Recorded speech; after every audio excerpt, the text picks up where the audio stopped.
I'm live. Who? Higher. It is September 21st. Now, you're thinking it's Earth, Wind, and Fire Day, and I've tweeted and posted about that because it is. It's the 21st night of September, but it's also the Hobbit's birthday. So I got out my copies of the Hobbit. Here's a copy of the Hobbit. Here's the same version, but a little nicer. I think that I don't know. This one might have been my sister's, and I don't know. But I also have this one. With all the illustrations. This one's super cool. Yeah, gotta like that.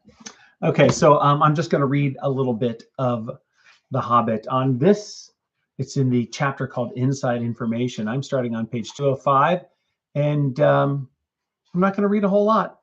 The stars were coming out behind him in a pale sky barred with black when the Hobbit crept through the enchanted door and stole into the mountain. It was far easier going than he expected. This was no goblin entrance or rough wood elves' cave. It was a passage made by dwarves at the height of their wealth and skill.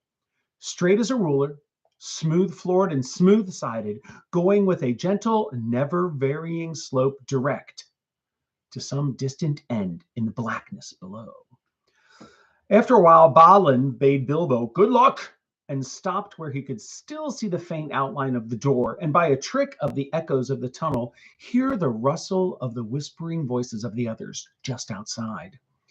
Then the Hobbit slipped on his ring, and warned by the echoes to take more than Hobbit's care to make no sound, he crept noiselessly down, down, down into the dark. He was trembling with fear, but his little face was set and grim. Already, he was a very different Hobbit from the one that had run out without a pocket handkerchief from Bag End long ago. He had not had a pocket handkerchief for ages. He loosened his dagger in its sheath, tightened his belt, and went on. "Now you are in for it at last, Bilbo Baggins," he said to himself. "You went and put your foot right in it that night of the party, and now you have got to pull it out and pay for it. Dear me, what a fool I was and am," said the least tookish part of him. "I have absolutely no use for dragon-guarded treasures, and the whole lot could stay here forever. If only I could wake up and find this beastly tunnel was my own front hall at home." He did not wake up, of course, and went still on, till all sign of the door behind had faded away. He was altogether alone. Soon he thought it was beginning to feel warm. "Is that a kind of glow I seem to see coming ahead down there?" he thought. It was. And as he went forward, it grew and grew till there was no doubt about it. It was a red light steadily getting redder and redder. Also, it was now undoubtedly hot in the tunnel. Wisps of vapor floated up and past him, and he began to sweat. A sound, too, began to throb in his ears, a sort of bubbling like the noise of a large pot galloping on the fire, mixed with a rumble as of a gigantic tomcat purring.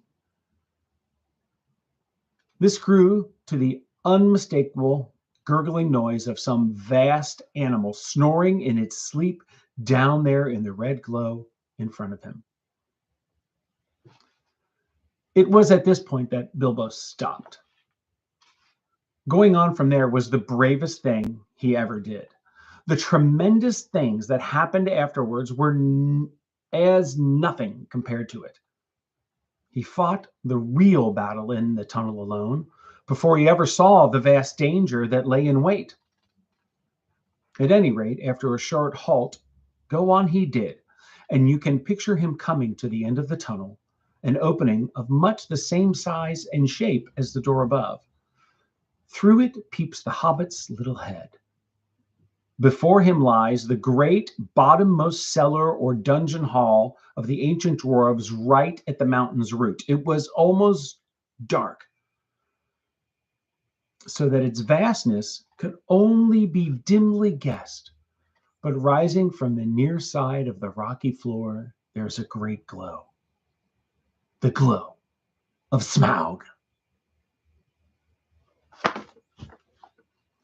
Read the book. Buy the book. Don't buy it from Amazon because their show is garbage. Find a local retailer and buy it from them, maybe even a used bookstore. Read. Hope you have a great rest of your day. All right. Make your day what you want your day to be. Don't let somebody else make it for you. Time to go.